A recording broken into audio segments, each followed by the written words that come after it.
বগুড়ায় মা হত্যার দায়ে ছেলে গ্রেফতারের ঘটনা নতুন মোড় নিয়েছে। ছেলে নয়, বাড়ির ভাড়াটিয়ার হাতে খুন হতে হয় উম্মে সালমাকে। অভিযুক্ত মাবিয়া ও তার 2 সহযোগীকে গ্রেফতারের পর এমন চাঞ্চল্যকর তথ্য জানিয়েছে পুলিশ। হত্যার আলামত উদ্ধারে আসামিদের নিয়ে অভিযান চালাচ্ছেন তারা। গত 10 নভেম্বর নিজ ঘরের ডিপ ফ্রিজের ভেতর পাওয়া যায় গৃহবধূ উম্মে সালমার হাত পা বাঁধা মরদেহ। ওই সময় তছনছ ছিল পুরো বাড়ি। এ ঘটনায় ছেলে সাদ ইবনে আজিজকে সন্দেহভাজন হিসেবে আটক করা হয়। র্যাব জানিয়েছিল টাকার জন্য মাকে হত্যা করে ছেলে।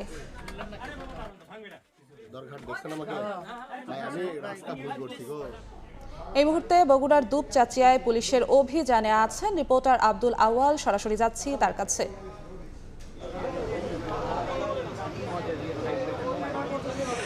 সারা দেশে যেই বগুড়ার দুপচাচিয়ার যে ঘটনাটি নাড়া দিয়েছিল ছেলের হাতে মাকে হত্যার যেই ঘটনাটি, সেই ঘটনাটির পরে